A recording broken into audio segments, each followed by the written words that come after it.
dear. I said, can you order like some different colors? So she did, and within a couple of days, and now I've gone through, like I said, most of the colors.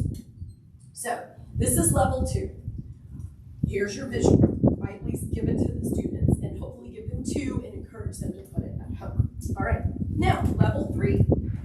We're going to recite this at the beginning of every class. As soon as the bell rings, get out your pink paper, and we're all going to say it together, or during a transition, all right? And how I do it in my classroom is when they come in, I teach English primarily, and so as soon as the bell rings, their journals are already out, and the assignment is either on the board or I tell it to them. So they're writing away, hopefully quietly, and I'll say, all right, we're going to sing I should do a song, but you can recite it either way. We're going to do the review one, because at our school they have to do, Proverb 1 was our one for last month, so they have to do Proverb 1, and then this month's is Proverb 2. Next month they'll do Proverb 2 and Psalm 51. So by the time we finish the review one, your journals have to be closed, and you have to have your card out ready to read this other one. So we'll start, blessed is the man that walketh not in the counsel of the ungodly, and they're finishing up their journals, and they're all closed. Now, get out your pink piece of paper. Why do I have them read the words on the card? So they can hear it. They're hearing it. Mm-hmm. It's visual. It's actually all 3. They're seeing it. They're hearing me or them say it, but they're saying it themselves. And I learned a long time ago, I had an album back in the old days, and I would play the album, and the words written on the back of the album cover. And I would sit there and and I'm telling you, that was 45 years ago or something. I can walk into a store, and if they're playing that music, I know every single word, because I sat there and I did. What if we did that with God's word for a whole month? Right? So it is important that they hear it. But again, for whatever kind of learner they are, I think it's important that they read it. So I'll usually focus a week on, I'll put it up here on the board, and I'll say it with them, right? And then the next week, I won't put it on the board, and I'll say, everybody get your card out, and your own eyeballs have to read it, right? So they're getting that. All right, so that's level 3. I give them the paper, and we're going to read it. And I only have my students usually just once a day, but when I was teaching elementary and I had them, we would do it after our lunch break. We would do it after whenever, I think it was 3 or 4 times a day we would do it. Those children would have it memorized in about 2 weeks. And then the 3rd and 4th week were just cemented in.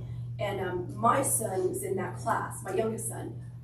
And when he was in 7th or 8th grade, they had a verse, and I said, do you know your verse? And he said, oh yeah, I've already got memorized. And I said, how can you? It's the first day. And he said, it's whatever. And he repeated the whole thing. And he had it in 2nd grade. And he remembered that because he was in that class that I'd gone through it. I couldn't believe it. And he did. He brought up the whole thing off. Almost word. I think he had like one little glitch because he hadn't reviewed it in 5 years. Or whatever. But it works. It was Levi, for those of you who know him. So it really does work. So how many times can we, and it's a good time that we're going to start singing this, and by the time we finish, you need to all be lined up on the wall, ready to go to your break, or ready to go back, file back in the room. It's great for transitions. The more times you can sneak it in, the better. Level 4, what if we put a rhythm to it, or vocal inflections? And some of you ones that teach lower elementary are probably way better than this than I am, but where they do, I don't know, they went up to the mountain, and then they whatever. I'm not good at that, but I do like to put a little beat to it. So maybe I'll just do this with me. Potato. Good, now stop. Because if you clap, Mr. Swanson says do this in music class too. So if you clap, it's too loud, you're gonna get blah, blah, blah. But this is like, it's, 1 potato, 2 potato, 3 potato, 4, you're out, you are out, or whatever it is. And so that way it keeps quiet, right? And so if you will, the ones with the underline are the potato. Ready? Let's try it. My son, if thou wilt receive my word and hide my commandments with thee, rest, so that thou incline thine ear unto wisdom and apply thy heart to understanding. You do that 4 times a day for a month, they'll be 80 years old. Remember when you taught me that? They'll remember it. It sticks. So, and again, if you're more of a word person, you can do different ones. I'm more of a music person, so that's how I think. All right. And I will say this too. I do make up songs, but do y'all know the angels from the roots of glory for all the earth? I just put this one to that. My son, if thou wilt receive my word and hide my commandments with thee. If you're comfortable with that, just find a hymn in the hymn book or something. It was around Christmas and we were singing that in church. I'm like, hey, this fits our verse, So you could do that too. And I'll get to this in a minute. There are some. Now, what if we added hand motions? Okay, and you might not be able to stand up because we're packed like sardines in here. But we'll learn it sitting down and then we'll stand up and try it. So, my son, pat your little son on the head. My son, if thou wilt receive my words and hide my commandments with thee, so that thou incline, like the mountain slope, incline thine ear, and this is your W, thine ear unto wisdom, and apply the peanut butter. That's a weird word, apply. So they need a hand motion for that. So I'm like, apply the peanut butter, and apply thy heart to understand it. Try it again before we stand up. So, my son, if thou wilt receive my words and hide my commandments with thee, so that thou incline thine ear unto wisdom and apply thy heart to understanding. Now, can we try it? If you have a baby, you have to stand up, but if you can, stand up. Ready?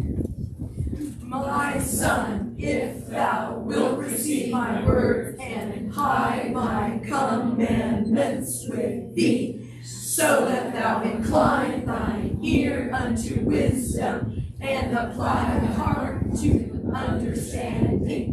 Thank you, very good. You are all teachers, you can tell. You all stand up and do. So, and I have found, and I spent 4 years teaching 7th and 8th grade, because that was where my youngest, my son, was. Actually, it's not my son, he's taller than I am. And I switched to high school this past year, teaching with my older son. And I'm like, oh dear. So at first I was kind of like, are they going to do this? My juniors and seniors, God bless them. They will sit there and apply the peanut butter and all that, And I have another story to go along with that in a minute, why they do that. But they do it. And people, and then you go to the younger ones and they're having a great time with it. So if the juniors and seniors can do it, the younger ones can do it. And if you act like, oh, this is kind of dumb and dorky, they're not gonna. But if you say, stand up, we're gonna apply the peanut butter, they'll do it. Hopefully they will. Even my coolest boys. The first week, I had him do something, and the one was like, "This is dumb, like whatever." And then he was actually, I think he had lunch detention. He was in my room. He said, "Mrs. Swanson, why do you do that?" And I said, "Because it's important. Because I want y'all to write." And that child, it took a while, but he's like handing in these really good writing journal things now. So if you show them that you care, you're excited about it, you convey that to them, they'll catch on, even the cool ones. All right, so level 6 would be try to match it to a song or sing it. I have a ton of these. If you happen to be doing a common one, I don't care if you want to email me and say, "Do you have a song for this?" I'll try to have a recording when I'm not talking like this on it. But Wendy Good, Shenandoah Music Camp, has every single psalm, and I think all the Proverbs and the whole book of James, and she has tons of this stuff online. Some of it's whole chapters, but it's all free. You can go on there, and if you can't find it, email her. She has some hidden sections on there that she has stuff. For younger ones, our whole family can sing this whole CD. We used to listen to it in the car. Scripture songs by the Rick Lively family. Those are more like, what is it, honey? 1 or 2 verses usually? Yeah, maybe 2, 3, 4 verses. And Jeff has used this a lot too with the, like for programs. Have them sing a scripture song in the program. Excuse me, I'm taking a pain. That will have to, sorry.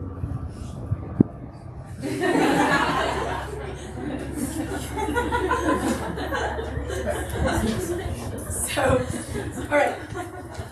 And you know, we've done that too. There have been a couple of times where he has said, you know what? Let's just sing their Bible memory. Let's pick the best song or two, and let's have them sing it at the program. And the parents are like, wow, they like do scripture memory. So, if you're comfortable doing that, it doesn't hurt to try. Look for it. Okay. So, I had to throw these in too because singing is a great way to learn stuff. The grammar songs, I do not use these in class, even when I was teaching the young ones. I don't play them because it's like a person, a place, or a thing is a noun. Anything you can be is a noun, like a teacher or a baker or whatever. Anything you can see is a noun. A person, a place, or a thing is a noun. I won't play it, but I'll sing it. I'll teach it to them. Hopefully my voice sounds better than this at the time. But I will have them sing it, and that's where they say a person, a place, or a thing is a noun, and then they give those rod and sound tests, so it's the only test. What is a noun? Blank, blank, blank. And they go, oh, a person, a place, or a thing is a noun. And they know it. They've got it in their brain. So the grammar songs is good. Again, I don't play the CD. I learn the songs. And this is fabulous. If you are using Threads, they have an a cappella version available. And it comes with a book that you can make copies of. They can color them out, and then the songs are all on there of whatever country it is, and it's really interesting. And they also have this printed. Sometimes I would print these for the students and have them actually read it.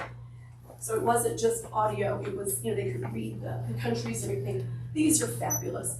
Some of these are online for like $1. You can download them for $1. We use one for the Horn of Africa. We were saying the Horn of Africa in history.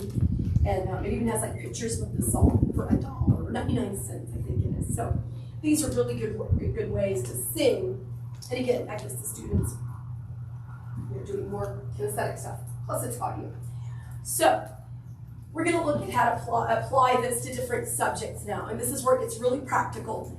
So jot down if you see something. If not, if it's overwhelming, don't worry about it. But try to think of a couple of things you can do. And I have a couple of stories to go along with this before we get started. Because I think math and science are two of the areas we really need this in. So when I was in second grade, and I remember I had vivid memories from when I was even in kindergarten. I remember we were doing subtraction, and it was 7 minus 3. And I remember sitting there going, and there was nothing I could relate it to. They were just these numbers on the page, and I was so confused. And I just couldn't get it, and I had a really, really good teacher. I wish I could remember her name. Anyway, she came over, and she said, Deana, what are you doing? And I said, it's 7 minus 3. And she said, well, don't you know the answer? And I know we'd gone over in class and all that. And I just, for the life of me, I couldn't remember. And poor little second grade me, I didn't even know how to figure it out. And I felt really, really stupid. And I think she knew, and she was a little bit frustrated with me. But she said, well, at least do this. Start at 3, because it was 7 minus 3. And she said, and just go. She was kind of being quiet because it's embarrassing to do this. She said, just go 4, 5, 6, 7. And I went, oh. And you know what? It works with other math problems too. And that was just, I remember that. It was revolutionary for me. And I thought, math isn't these numbers and some weird concepts. I can think, start at 3 and then go 4, 5, 6, 7. And then check it 3 plus 4 is 7. Never heard that story. We've been married almost 30 years. So that some students, and again, I would say I'm primarily a visual learner, but that was huge for me. And I remember that changed, and that's why I remember it so vividly. It really changed everything for me. Another story, my youngest son, is very much auditory. He loves music and singing and banging on things, and like wrenches and things. He's my car mechanic. And so I had gone into a school where they had done all self-paced in their little desks, and they were in 5th grade, and they were supposed to be doing some times tables. And even my smartest boy, they knew nothing. They were clueless. I don't even know how they got the answers.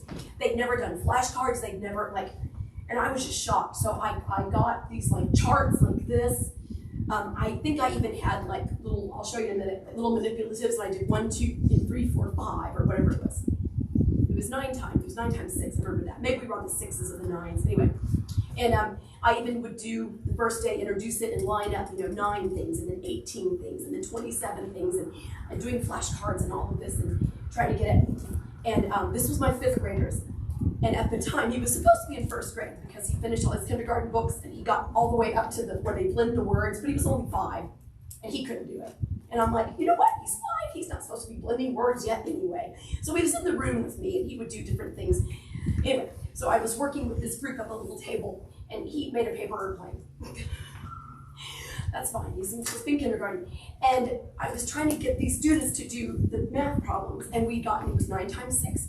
And I was like, 9 times 6. Anybody 9 times 6? And they were all like, and he runs by, 54. And they all went, how do you know this? Because he couldn't even read Sam. We got to the essay. Where y'all with this? We got to the essay M, and he couldn't figure that out. So he's an audio learner. He had heard that. And there was a 3rd grade teacher that I worked with for years, and every time I went by her class to make copies, they were in there, standing on their seats, singing and reciting their times tables and everything. He was auditory. They need to hear. 9 times 6 is 54. 9 times 6 is 54. 9 times 6. So recite them. Visual, they need charts and manipulatives. And again, when you're doing times tables, I had those little cars and planes, and I'll show you a picture of them in a minute. They need to see that stuff. They need to see 1, 2, 3, 4, 5, 6, and I get it. That made sense to me, right? You need, again, do all 3. Have the manipulatives, have your charts, thank you, and then have your recitation. You can go over it and over it, way more times than you think they need it. If you do it once or twice, and you think, oh, that's easy, they don't. They might need it 20 times. And if they're struggling with it, you know what I would even do too? Like, let's say they all missed 9 times 6 on the test. Sometimes I would analyze it. I know this is weird, but I would take the test home and I would get a yellow notepad and I would write down like the whole, like all the numbers, 1, 2, 3, 4, 5, and then I go through the test. This one missed 5 and 7. This one missed 5 and 7 and 9. This one missed 5 and 7. This one missed 8 and 6, something like that. But I would mark it and then I'd look. Tons of them missed 5 and 7. Go back to your test. What was number 5? What was number 7? That's what you need to hit the next week. So for that one, then I would have them, I would probably make a big poster on the wall and we would say it 10 times every morning or something like that. So there's math. This is important too. Look at these charts and of the top 3, which one is going to be the most helpful? And they all said this one, or this one. I mean, if you're just learning 3s, which one would you rather look at? Which ones would your students rather look at? Right. Yeah. What on earth is this mess? And thanks for the rainbow colors on it, but that's what they need to see. See how he's got all the whatever together up there? The 6s are all together and the 7s are, they need to see it grouped, right? So don't just stick a chart on the wall and think, oh, they have their chart. This is going to help you way more than some of these. It's just gobbledygook to them, all right? These are fantastic. Look at these. 2 times 4 is 2 sets of 4, right? And even better yet, maybe have the 8 on there. Or 2 times 5. And these are actually, again, I put it on here because I'm giving them credit. I'm not plagiarizing. This is the Monday morning teacher, whoever she is, but she's got great flashcards. All right, maybe it's a he. Sorry, guys. So look at that. Every single one of those is a visual. So you've got your visual learners. If you're making them recite them, you've got your audio learners. And if you're doing flashcards, you've got your kinesthetic learners. Everybody's happy, everything's well with the world. Maybe. I hope so. We were so happy to be back in Texas. We landed the plane. And like I said, I grew up here and we lived here for several years when we moved back with our children. But anyway, my daughter Mary got off the plane and she was like, Mom, there's a taco cabana 3 miles away. So we headed for the taco cabana. So it's gonna be back in Texas. Are y'all awake with me? Okay, these are wonderful. And I've gotten tons of these at Goodwill or whatever. These are great when they're learning those things. This is what I was talking about that I used for the multiplication tables. And you could use lima beans. You don't have to go to the dollar store and buy those little paper plates, you know, and get lima beans or something that they can touch, all right? These are fabulous. Too many times we have them like that. Look at that. The visual. I love the ones that have the answer on one side, but the whole problem, not just 32 on the back, but they have 8 times 4, then you flip it over and it says 8 times 4 is 32. They're seeing that. That's how we learn. You're visual learners, right? So recite them, visually give them good cards, and then get your kinesthetic kids to flip the cards and do them for each other. I'll do them for you, and then scramble them up, and then you do them for me. Put them in pairs. That's great. Fractions, that's easy. Cut up paper plates, have them color them. I remember learning fractions, and again, what were these numbers on the board? I don't get it. You know, I saw something like that. Or pizza. Have you seen the pizza fractions and magnets? Those are great. But better yet, let them cut paper plate, or the Saxon has, you print them on cardstock. You cut them up. Or make your own. Easy. That way, again, you're getting all the learning styles. And your tactile ones, which are the hardest ones to reach, are actually cutting and putting the pieces of pie together. And then tell them, get out the 1/2. Now get out 2 1/4. Can you make a whole out of that? That way they're manipulating it and it's making sense to them. Okay, this is a book, and I'll show you the book. I'm not crazy about them. Some of the things are weird, like the magic pond or something like that. And I don't use the book, actually, but I do love. It's a story on this side, and it tells about the 2 6s are going through the desert together, and they're thirsty 6s. So 6 times 6 is thirsty 6. Say it. Yeah. 6 times 6 is thirsty 6. They're the thirsty 6s. And this one, the guys love this one. You have to be 16 to drive a 4x4. Say it again. You have to be 16 to drive a 4x4. Those were my 2 favorites. But you pull one or 2 of those out, and now learning the rest of the 4s is kind of fun too, because you have to be 16 to drive a 4x4, right? And then they'll get the rest of them. So this is good for your visual learners. All right, and it's called Times Tables the Fun Way. And again, go to, if you want to get some of these things or whatever, again, a lot of these, buy paper plates at the dollar store, get the lima beans or whatever, but you can get all this stuff used online for so cheap. Just look up used or whatever. Okay, now let's apply this to English. Visual, and this is harder for English, but charts and specific pictures. Audio, get them all to answer. Like the comma thing, you can do that with English too. And tactile diagramming. People like kind of poo-poo diagramming, like ooh, whatever. My students love to diagram, all right? They would get their rulers out. You know, you get those boys that don't like English. You get those boys out and rule it on their architects are drafting. Subject verb line. You know. And then it's a lot more fun because you've got your ruler out. And then where does the subject go? Where does the verb go? Well, they have to figure out where to write it in. They're actually actively participating. And I would say, I'll do a couple with them on the board. And I'll say, do number 7. Start it on your own. Give them a minute. What did you put? And that way they're doing it, not just looking at you on the board or staring out the window. This is another story that I had this picture for. We were actually pretending like the floor was the shark-infested water. And so we had the whole day we had to step up on pillows or stools or something. So I couldn't find another picture of this. But this is my parts of speech, and I teach them parts of speech are the parts of the train. Because usually we diagram and they think direct objects, and then they get confused about, well, what's a noun and what's a pronoun or whatever. So I've always got my train up there, and yeah, for a test, maybe I would take it down. But it gives them something to relate to, and it's hard to see, but the engine is always the verb, and then it's nouns and pronouns, and then this is your conjunctions and interjection, help, interjection, no, interjection, yes, interjection, help, interjection. Thank you. And again, my 3rd graders love that, and my seniors love that, and they always remember and they'll say, Mrs. Swanson, sing that again. I'm like, no. So they've got a visual to hang their hat on. They've got Stupid Song or something for some of those. That was from grammar songs too, I think, or was that Schoolhouse Rock from the 70s. Some of them found it on YouTube. It was from the 70s. It was like this old, Mrs. Swanson, we found the introduction song. Okay, go home and sit down and do your math. Anyway, so use visuals, right, like that. And then when I'm teaching like indirect objects and predicate nominatives and direct objects, I have one thing I always use so they can remember. And that way they're like, oh yeah, that's like participles, that's a hockey stick, right?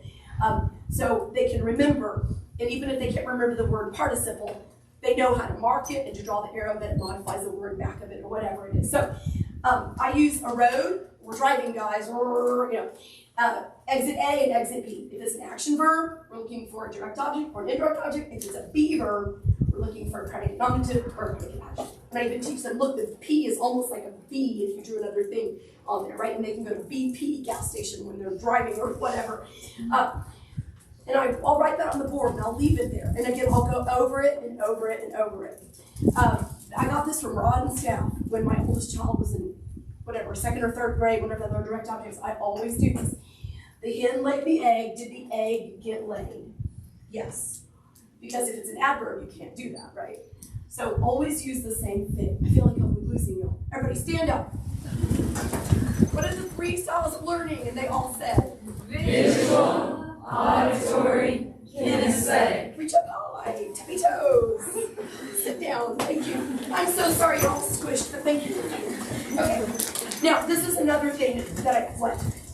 Oh dear, you told me I did before. So I will do this a lot of times. If I have something I wanted to repeat, I would say, and they all said, and my class would go, comma, quote, capital. When you're introducing a thing, for instance, and then we'll even make it more fun and we'll go, comma, quote, capital. Do it with me. Ready? Introduce a quotation. Say it. You need it. Comma, quote, capital. And look, they're all right in a row like that. And you know what? They'll be on the test and they'll go, all right. When we're doing, and again, this is if you're teaching 7th or 8th grade and you're doing relative pronouns, subordinated conjunctions, and clauses, we're going on a deer hunt. Ready, guys, you're up in the blind. And all you have to do is find the who, whom, which, that. I left one out. Whose, who, whom, whose, which, or that. Do you see it? They're all like, yeah. And I'm like, well, then mark it. There, you got your deer. And then we make it a 20-pointer? Sure, go ahead. And I've had students be like, why is this so hard? I'm like, it's not. It's easy. Just fine. Go for your deer hunt. And then the deer goes down. I make them say that 20 times.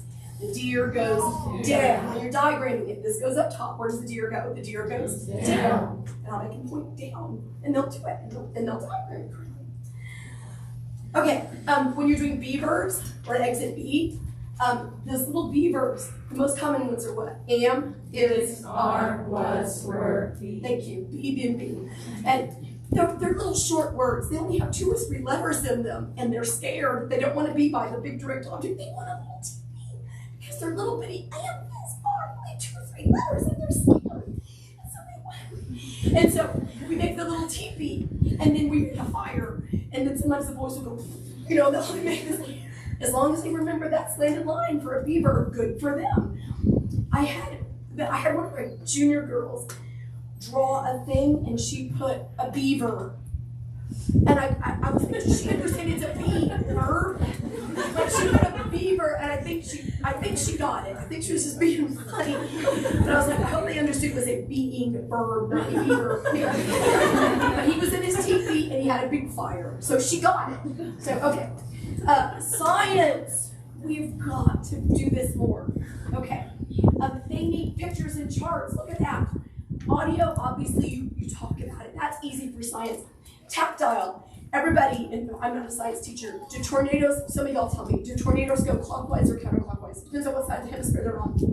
So in North America, they would go counterclockwise. Everybody look at the clock, right?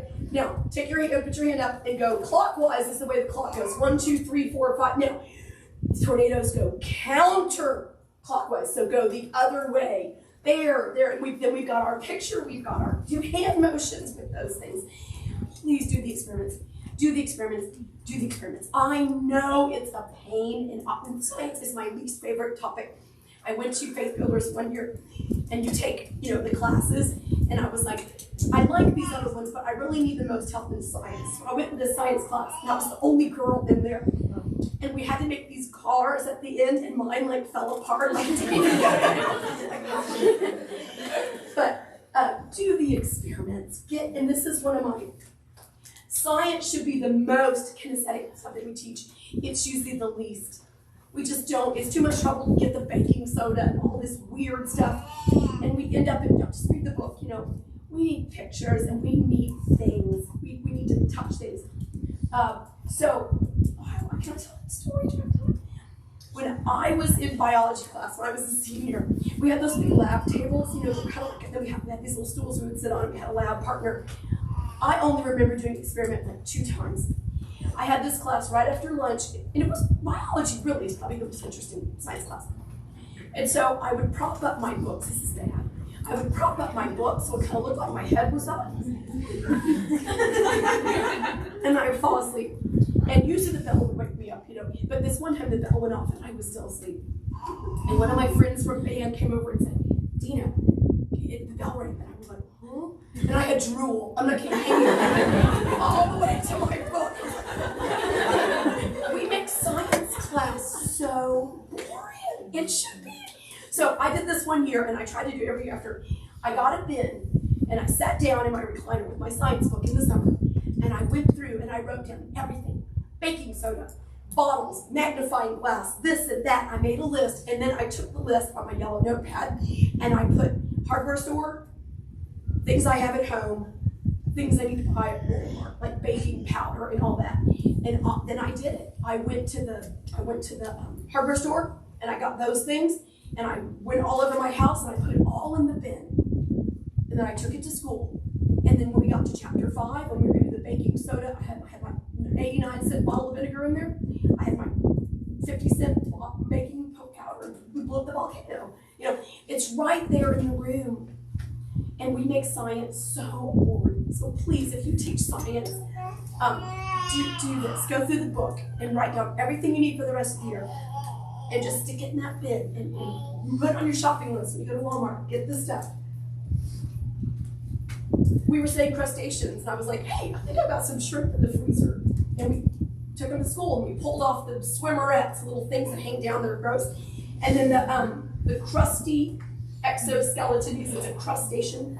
And then this is the fan tail. We took the tails, and then can we eat the shrimp? Sure, go ahead and eat them. So, and this is, you might recognize some of these people here. This is Tim Fisher. He's here somewhere. He's a teacher, and this is our son. He's a teacher too. This was a physics experiment about how long it took to drop, and they were timing it and all this. Do the science experiments. This is one when I was teaching physical science. I don't even remember because it was 5 years ago, but the egg would roll down. I couldn't believe it. And I'm like, this is so dumb. They put the egg in the books and whatever. And it worked. The egg broke on the one thing and it didn't break on the other thing. It was fascinating. And I don't really like science, but it was neat. And it was like, this works. And the egg broke. It's usually simple stuff. It really is. And if you've got it right there in your bin, you can do it. I've had students tell me, we went home and did this. Like, it was so much fun. We went home and asked our mom, can we have some more eggs and rolls and whatever? Get them excited about it. This is just a story that proves this. I had the story cubes I use for journals. You roll them like dice, and one of the things, I give them 3 options. You can write about this, this, or this, and one of them was an magnet. I don't know how many of my 9th graders would have had the same teacher in 5th or 6th grade. They said their teacher brought in these super strong magnets, and they were so strong they couldn't even pull them apart and all this. Every child that was in that class 4 years ago when they were in 5th grade, and they were 9th grade now, they all wrote about this magnet story. I couldn't believe it. They all remembered if they touch it and do it.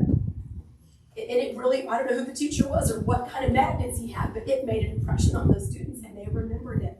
We need to do the tactile stuff. And if you have to order, you can, one time I went on eBay and I got like a seahorse and a sand dollar and I had a bunch of shells and stuff. But you can get some of those things for a couple of dollars, and to actually, see the seahorse and touch it or whatever. You have to. You know, ask your school board, can I spend $20 on these science things?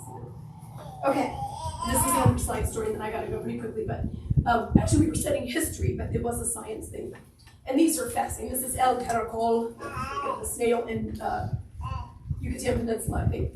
But they mark, like, the sun would rise here in the summer solstice and here in the winter solstice. And it was fascinating. We started studying in the winter, the sun, the sun rises here and sets there. But in the summer, and we actually marked it on the walls. We figured out the degrees and everything. So in the summer, the sun would like rise here and set there. Sorry, in the winter, the sun would rise there and set. We wrote on the wall, winter sunrise, winter sunset. And then we did the summer one. And it was like over here. The sun would rise and then come over here. And that was the summer sunset. It was fascinating. And then we went outside and marked it on the ground. It was really neat to think, well, that's why the days are so much longer, because the sun, if you look at it that way. So do those kinds of things. It doesn't take much effort at all. Okay, vocabulary and spelling. Separate the syllables. Show them pictures of things. Say it funny 3 times. Do that in a minute. And then tactile. I have my 12th graders, or my 11th graders. Write it and draw little funny pictures in it. Thank you. So together. And we go, here's your spelling word. And they all go, blah, blah, blah. It's a bunch of words jumbled up. It's just to get her. We went together to get her. Oh, I've never had a child misspell that word after we did that. Mathematics. It's actual all sound, right? So say it. Mathematics. Do it again. Mathematics. Now write it. Make a capital E. Now circle it. You do that 1 time, and they'll probably remember it rather than write the word 10 times. Mathematics, I think it's an A. You have them write a capital E 1 time and circle it and say mathematics 3 times. And It works for years, too. yeah. I have had students come back to me and said, Mrs. Swanson, we had, I don't remember what it was, but they said it funny. Like, we still remember the spelling because you made it say blah, blah, blah. And they remember it years later. Receipt. Say it with me. Receipt. And I'll make them do that Monday, Tuesday, Wednesday. Practice test Thursday, they've got it. Real test Friday, they've got it. If you repeat it 3 times every day. A bunch of them were missing exclamatory. They kept missing the A. So I made them draw a clam. They all got it on the test. There's a clam. Figure out, usually with spelling, it's 1 letter. That's all that gets them is 1 letter. Figure out what that 1 letter is. Write it in capital, draw a clam, whatever you need to do, but do something. Don't let them slip through the cracks. As teachers, we can't let them slip through the cracks. Figure out what's they're struggling with, and get it. You should never get your house repossessed because you only owe $4 on it. There are 4 S's, and make them write the thingies on it. He was happy because he was going to renovate his house. Say it 3 times. Renovate. Do an O. Renovate. Would I do that for every word? No, but most of them missed this one on our practice test, so we would do it. Figure out the 1 or 2 things they're struggling with, and you give them a way to do it. Vocabulary, show them a word and a sentence. They garnished the euro with it. That's a garnish on it. Show them a picture. Jai was a toy, by the way, not so much. Hoist. We're going to hoist the couch up over the railing. Hoist. They get it. Heard. You hear with your ear. I'll never miss that one. But that's a heard account, right? You hear with your ear. History. Show them pictures. Tell them interesting stories. And this is the most fun. Do hands-on projects. It's so easy to do in history because you can think of anything. Do it with it. I have a slideshow of 150 different interesting history topics. And what I do is I have my students research and do like a hands-on project, and then that is what they write their research paper on. So they're interested in it, they've already done something hands-on, and then they can write their thing. If you are interested, it's just a slideshow on Google. I can share the document with you. I'll put my address up here at the end. Email me, and if you show your students. Some of them are harder to find. some books and things on, all right? But again, I've gone on Amazon and gotten a couple of books, and I just have a little library that I built over the years, and different really interesting stories. Learn these yourself and tell them to your students. I don't have time to tell you any, but King Tut's tomb. Yeah. Get one arrowhead and pass it around and say, some Indian touched this 1,000 years ago. Oh, you get to touch it. Do you think he carved it? Do you think he shot a deer with it? We had one that had blood still on the tip of it. And they were like, ooh, you know what? Pass that thing around. Do projects. I have a ton of them, and I already have all of the research and even things you can print off. If you're interested in these, you can have them. This was all the different products in Africa, like raisins and coffee beans that we glued on there, and copper pennies and wire, and that was our Swedish fish because they fish in whatever country that is. And do hands-on things. Industrial Revolution. What's the big deal with weaving machines? Well, do you know how long it takes to weave a 7-inch bookmark? It took them a couple of hours. And I'm like, now, do you see how much a machine? Oh, wow, that's a big deal. These hands-on things, they're gonna have fun doing it, and they're gonna be learning a lot. It'll make sense to them. That's why these big machines were such a big deal.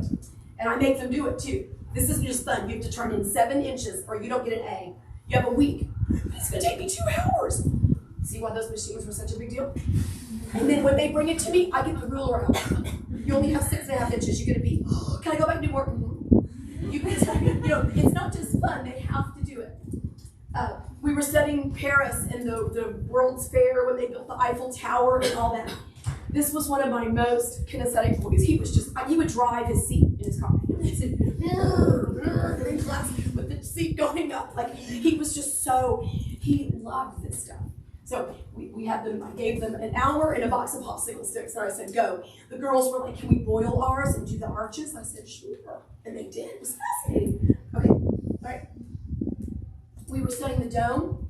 I got this online from PBS. Again, I got the website. You roll up newspapers, and every single one of the boys fit in there. They loved it. And we were learning about science and the dome and everything. These are so fun. And I just, every 2 weeks, we do one class period. We finish the chapter, and then we're going to have one day where all we do is the project. And then if they need more time, it sits ready. Have them color maps on their test. Have them draw stained glass windows or flying buttresses or whatever you're studying in history. Geography, we did this. It was so much fun. Again, I did one class period. And then they left their projects. My room was a mess for 2 weeks, but they had 2 weeks to finish them. And it was fast. I had some that made some this big on a piece of plywood. It was huge. It was amazing. This is a Russian folk art called Muslim. We made the water wheels that went around with little paper cups. These are some of the projects that they made on their own because they wanted to research. A girl made that catapult and it shot all the way across the APO. Posters, they have to have a 3D item. They cannot be white and they cannot be in a rectangle. They have to use color. They have to cut a shape in there. She did Mosley Dunn's little red book. She did pom-poms on her. Give them limits like that. And by the way, I have this all typed up. If you want to email me, I can give you the paper that says it can't be white, it can't be whatever. Some of them would make a little book for their project. And then when you go on a field trip, don't take them to play sports. Take them to the living history museums are everywhere. Take them somewhere where they can see the musicians and eat in the tavern and ride on the horse, buggy, whatever it is. This is Williamsburg, but there are living history museums everywhere. They're so much fun. One more time. 3 learning styles are Visual, auditory, kinesthetic. And your homework assignment is to look for creative ways to use visuals, have students repeat out loud, and use hand movements. Find hands-on projects, science and history, and you can make this work with any curriculum. Say these with me, go. Look for creative ways to use visuals, have students repeat out loud, and use hand movements. Thank you. Here is that is my email. If you want to email me, I can send you. And I made like 10 copies. These 35 pages of projects. All right. And if you want the slideshow, just ask me whatever. I will send it to you. If you don't have internet access or you want to just grab one, they're here. I did have to pay for all the copies from my school. So if you want to donate 2 or 3 books, that'd be great. You are dismissed. Thank you. Bye. And Bernie just showed me that my time is up. So. Thanks for coming. God bless you. This is one of the most wonderful professions. We're